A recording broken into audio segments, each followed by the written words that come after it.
Plusieurs blessés, bilan de l'incursion des bandits à Méarmé la nuit de ce lundi à la cité Mutoshi. Cet assassinat a poussé les habitants de ce coin de la ville de Kolwezi à se soulever tôt le matin de ce mardi. Ils ont barricadé plusieurs avenues, brûlant les pneus sur les artères, situation qui a paralysé les activités économiques. Dans la foulée, pour disperser les manifestants, un policier est mort après avoir essuyé une balle perdue tirée par ses collègues. Voilà donc tout pour les sommaires de ce journal. Madame, Messieurs, merci de la confiance nous renouveler. Madame, Messieurs, nous avons le plaisir de vous retrouver sur la télé Étoile Jaune pour vous informer. Bienvenue à ce journal. Premier titre de ce journal, nous le disions déjà au sommaire. Au total, 3 morts, dont 2 civils tués la nuit du lundi à la cité Mutoshi et un policier qui a essuyé une balle perdue ce mardi lorsqu'il fallait disperser le manifestant du cas de la cité Mutoshi qui se sont soulevés pour fustiger le cas des cas de l'insécurité, sécurité qui est devenue récurrente depuis un temps dans la ville de Kolwezi. Précision et détails, Patient Kabamba. Dans la cité Jekamine Mutoshi, ce mardi matin, un attroupement silencieux s'est observé. Ici, c'est la sidération. Tous se sont levés au milieu de la rue. 2 cœurs des voisins abattus dans la nuit par un groupe armé non identifié. Venir voler au secours à leurs voisins en détresse. Ces 2 jeunes à fleur d'âge payent les prix de tout un quartier.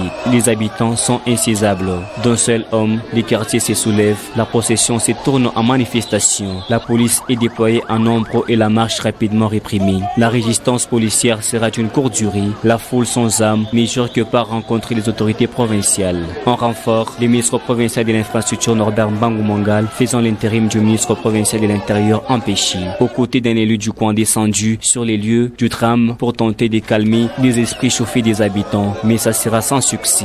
Le chef de l'exécutif provincial du Lolaba s'amène aussi à l'affaire et abandonne son bureau, draine les manifestants aux alentours du rond-point de l'indépendance. Direction le gouvernorat des provinces. Dès là, Richard Mouyej Monguezmons utilise son oreille pour requérir les doléances légitimes des habitants. Ce ne sont pas des bandits qui tuent la population. Par contre, c'est les militaires et les policiers. On en a vraiment marre. Aujourd'hui, on vous appelle solution. Trouvez donc une solution par rapport à l'insécurité.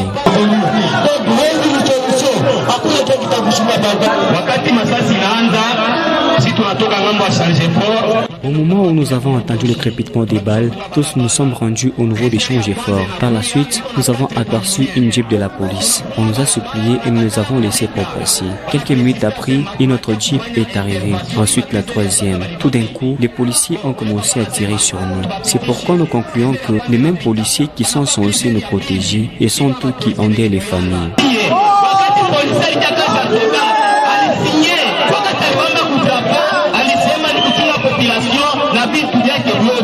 À l'immédiat, un conseil de sécurité est convoqué. Après la tenue d'un conseil de sécurité auquel a pris part la délégation des habitants de Mutoshi, la situation s'est refroidie.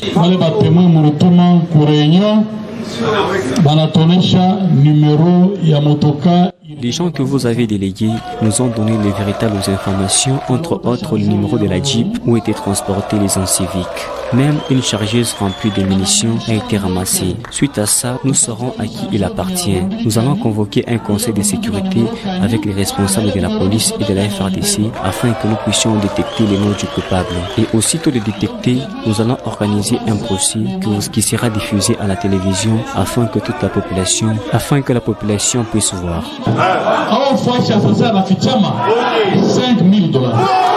Après concertation, c'est aux environs des 13 heures que le gouverneur des provinces a autorisé la levée des 2 corps pour les acheminer à la morgue de l'hôpital de référence Mwenyeji. Et sur ce même dossier, ce soulèvement des habitants de la cité Mutoshi a paralysé sérieusement l'économie de la province du Lualaba et celle de la ville de Kolwezi en particulier. Plusieurs activités commerciales n'ont pas tourné normalement ce mardi. Constatation de Ben Moulande et Sarah Katebe.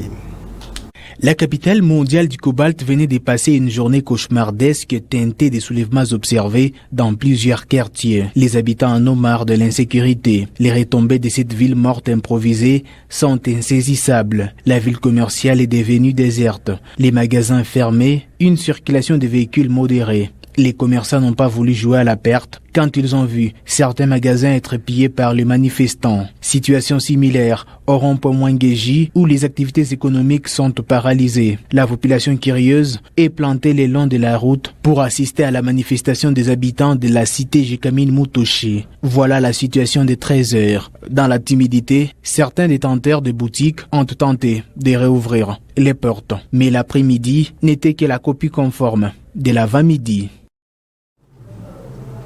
Et de ce fait des sociétés, nous allons parler santé à présent, lutte contre la propagation des Covid-19 dans l'espace Grand Katanga. Les équipes des ripostes des provinces du Haut-Katanga et du Lualaba ont été ce mardi en vidéoconférence avec les experts chinois. L'équipe des ripostes de la province du Lualaba s'est retrouvée dans l'amphithéâtre de la paix situé à l'université de Kolwezi avec à la tête le gouverneur, plutôt le ministre provincial en charge de la santé, Jules Kabouit, pour suivre cette conférence. Cet entretien par vidéoconférence visait à renforcer en capacité les équipes des ripostes des provinces du Haut-Katanga et du Lualaba sur la lutte contre la Covid-19. Plusieurs orateurs ont défilé devant l'écran, tous experts chinois, eux qui ont éradiqué la pandémie dans leur pays. Ils ont vécu cette maladie, ils l'ont traitée, ils ont fait la prévention. C'était opportun pour nous que nous puissions partager avec eux ce qu'eux ont vécu. Et nous sommes dans la phase préparative et nous voulons avoir de la matière. Et nous avons eu de la matière auprès d'eux afin de pouvoir nous préparer. Nous avons eu une connaissance par rapport à la prise en charge, par rapport à l'attaque de la maladie. Dès que nous serons aussi concernés par cette pandémie, vraiment, nous saurons comment traiter et prendre en charge tous les malades. L'échange a porté sur coronavirus en général et de la stratégie qui a permis à la Chine de bouter hors son territoire national la Covid-19. Après la série des exposés, ça n'est suivi un jeu de questions et réponses entre le personnel soignant de province du Haut-Katanga, du Lualaba et les experts chinois. De la santé, place à présent à l'éducation dans ce journal. Madame, messieurs, certainement vous le savez, une information a fait la une de médias en République démocratique du Congo sur un prétendu calendrier des passations des examens d'État édition 2019-2020 en République démocratique du Congo. Une information qui a été démentie par le ministère de l'EPST dans la province du Lualaba. Le directeur provincial en charge de l'éducation a fixé l'opinion. Aujourd'hui, nous n'avons pas un calendrier réaménagé et nous attendons impatiemment la reprise des cours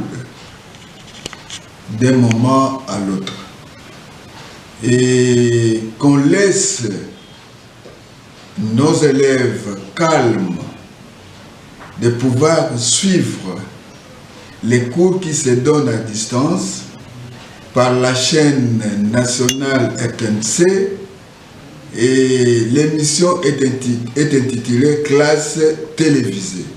Nous n'avons pas encore une fuite d'informations, nous devons donner une vraie information au lieu de donner des fausses informations. Et à mes élèves d'être calmes, de pouvoir seulement suivre les cours à distance qui se donnent au niveau de la chaîne nationale, la RTNC. Le souci de notre ministère, c'est de garder l'éveil au niveau de nos enfants. C'est la continuité des enseignements. Mais nous savons qu'il y a des défis. Parce que moi-même, je suis en train de suivre ce cours au niveau de la radio. Les cours se donnent avec beaucoup de rapidité.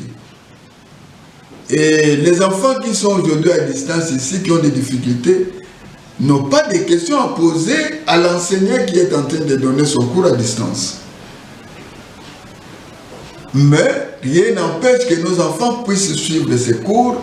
Ils vont reprendre ces cours au niveau de leur classe. Nous suivons des informations, nous avons des lettres circulaires qui nous parviennent de nos autorités. À ce moment-là, nous vous donnons des vraies informations. On ne peut pas dire quelque chose sur ce que les autorités n'ont pas dit.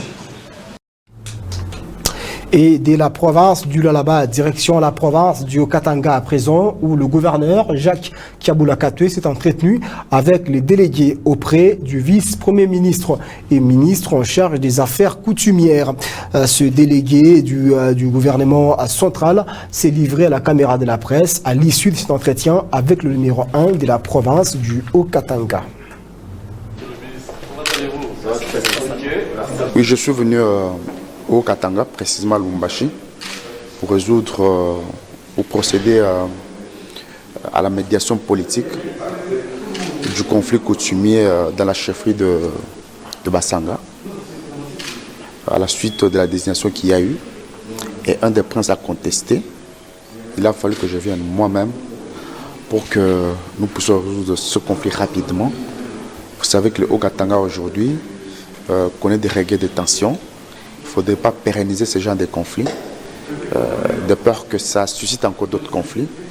C'est ainsi que je me suis donné les devoirs de descendre moi-même sur place avec une forte délégation pour procéder à la résolution de ce conflit coutumier. Nous sommes là pour une semaine jusqu'à ce qu'on arrive à une solution entre tous les prétendants. Et justice pour enfin terminer ce journal. C'est depuis lundi dernier que la Cour pénale internationale a rejeté la demande d'indemnisation des dommages et intérêts introduite par Jean-Pierre Bemba Gombo, président national du MLC en République démocratique du Congo. Cette décision de la Cour pénale internationale est accueillie différemment dans la province du Lualaba et plus précisément dans la ville d'Ekolwezi. Le président Jean-Pierre Bemba mérite quand même d'être réhabilité parce que passer au moins plus de 10 ans dans une prison où toutes vos affaires sont bloquées, vous n'avez pas le temps de parler avec votre famille, où il y a eu beaucoup de préjudices et après 10 ans qu'on vous acquitte. Moi je pense que bon, je crois que les conseils de mon président Jean-Pierre Bemba sûrement vont aller en appel. D'ici là, ils vont se concerter, ils vont voir comment... Moi, déjà, je me lance, je me dis qu'il faut que mon président puisse aller en appel pour qu'il soit réhabilité. Je ne suis pas personnellement d'accord de cette décision-là. Personnellement, la manière dont la Cour pénale internationale est en train d'évoluer, je n'ai jamais été d'accord avec cette Cour. Moi, je me dis que ça a toujours été une Cour instrumentalisée. Vous voyez l'exemple avec Jean-Pierre Bemba. Et si vous voyez la Cour, il n'y a que les Africains qui sont là. Donc, c'est devenu une Cour pour les Africains seulement. Il y a plusieurs interrogations là-dessus. Vous savez que Jean-Pierre Bemba a été arrêté. Et avant que le procès ne commence, il a passé un certain nombre d'années dans les geôles de la Cour pénale internationale de La Haye. Et pendant ce temps, ses affaires sont restées veilleuses. Et après justement avoir passé plus ou moins 10 années dans les cellules de la Cour pénale internationale, vous le savez très bien qu'il a été acquitté pour l'infraction qu'il avait justement amenée dans les geôles de la CPI. Et ce dernier a estimé qu'après son acquittement, étant donné qu'il avait été justement dédouané de toutes les préventions dont il faisait l'objet, il a estimé que cette justice internationale devait justement réparer les préjudices qui lui avaient été causés pendant plus ou moins 10 années. C'est ainsi qu'il a saisi les juges pour que ce préjudice soit justement réparé. Mais aux dernières informations, les juges ont estimé que M. Jean-Pierre Bemba n'a pas su démontrer en quoi la Cour pénale internationale devait justement hommager ce dernier. Et il y a toujours des interrogations là-dessus. Et à mon humble avis, je me dis que Jean-Pierre Bemba devait bénéficier justement d'un dédommagement en ce qui concerne tout le nombre d'années passées à la CPI. C'est par là que se clôture ce journal sur Wangu Télévision. Madame, Messieurs, juste après cette édition, vous suivrez en page magazine la communication du gouverneur de la province du Lualaba sur les événements qui se sont déroulés ce mardi dans la ville de Kolwezi. N'oubliez pas, coronavirus existe, nous pouvons tous nous protéger, aussi protéger nos semblables en respectant le geste barrière. Merci à tous.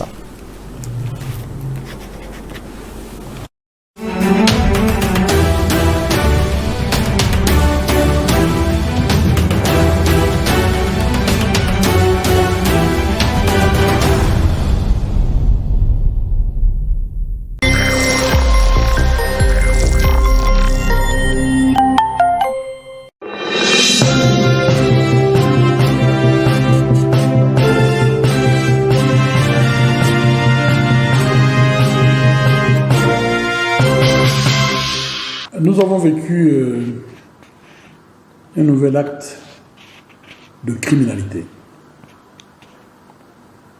Des hommes en uniforme, encore une fois des hommes en uniforme, ont attaqué des maisons dans la cité Jekamine de Mutoshi. C'est une petite cité située à 5 km du rond-point de l'Indépendance. Et ils ont, comme toujours, tiré, tué et volé. Nous déplorons 2 victimes, parmi lesquelles un agent du gouvernorat et un autre compatriote. Il y a 2 blessés qui sont à l'hôpital. C'est l'occasion d'adresser mes condoléances aux 2 familles, à toute la jeunesse. Et j'ai eu l'occasion de recevoir les familles et nous essayons de tout faire pour faire baisser les tensions parce que nous n'avons pas d'autre choix que de les enterrer. Et nous avons pris l'engagement de tout faire pour identifier les criminels. Nous avons des traces qui nous permettront de savoir qui a cette fois-ci perpétré ces crimes. Nous avons reçu une délégation des jeunes qui nous a fourni énormément d'informations. La jeunesse était en colère, la journée a été totalement perturbée. Nous comprenons cette colère des jeunes. Mais nous regrettons que d'autres jeunes inciviques aient profité de cette situation pour piller, pour détruire. Ça, nous condamnons. Et pour jeter des pierres de manière anarchique, et ils ont jeté des pierres sur la police, et nous déplorons la mort d'un policier. Nous avons aussi déposé les corps à la morgue.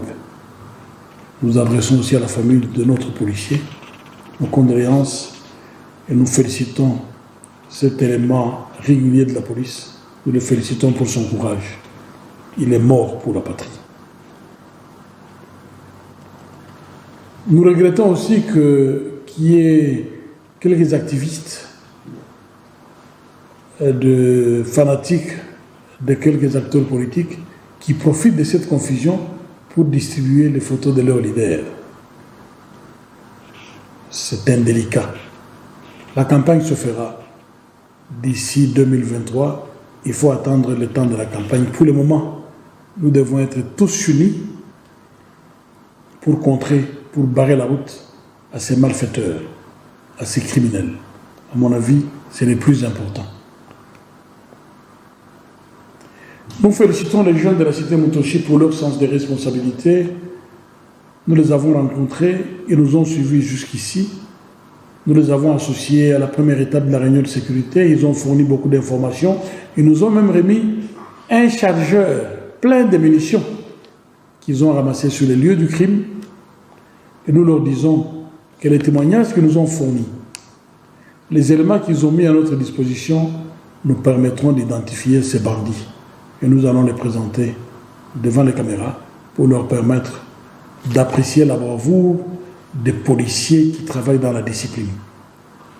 Je voudrais préciser que je confirme avec eux que ces bandits sont des hommes en uniforme et ce sont des éléments indisciplinés, malheureusement, de nos troupes, de la PNC et des FARDC. parce que nous avons des preuves. Nous avions arrêté les 8 premiers bandits, ils appartiennent à une unité de la police. Ils sont identifiés et ils sont reconnus comme tels. Nous avons arrêté un autre dans l'acte criminel du quartier RVA qui est en train de dénoncer tous ceux qui ont participé à cet acte de banditisme et nous nous rendons compte qu'ils se retrouvent parmi nos éléments FARDC et PNC. Mais tous ne sont pas mauvais. Je voudrais que nos jeunes comprennent que pour mettre fin à cette criminalité, nous avons besoin de notre police, de bons éléments de la police, de notre armée, de bons éléments de l'armée. Nous venons de demander au commandant de l'armée et de la police d'identifier ces mauvais éléments. Parce qu'il y a quelques mauvais éléments, il y a quelques bandits parmi eux. La preuve est que nous en avons arrêté. Donc, je leur fais confiance. Heureusement qu'il y a un général qui est arrivé de Lubumbashi. Il y a 2 colonels qui vont venir. Nous allons avoir du renfort du côté de l'armée pour réorganiser autrement les patrouilles. Nous maintenons le couvre-feu parce que nous ne devons pas reculer. Il y a non seulement l'insécurité, mais il y a aussi la pandémie. Nous devons nous battre sur les 2 fronts, éviter de paniquer.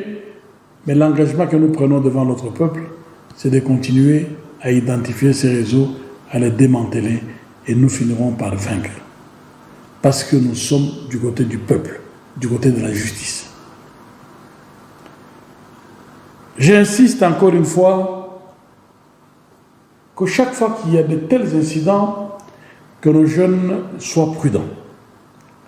Sortir brutalement face aux hommes armés, voilà où ça nous amène. Je comprends leur colère, mais qu'ils nous fassent confiance. Nous agirons davantage. Nous avons pris un certain nombre de mesures, nous avons pris quelques stratégies que nous n'allons pas présenter, autrement ça ne sera plus des stratégies. Nous avons demandé aux membres de notre CCO de se retrouver rapidement aujourd'hui et demain nous nous retrouverons à 13h, peut-être que nous communiquerons d'autres dispositions, ce qui peut être connu par le public, mais nous continuons à demander la collaboration à travers les appels.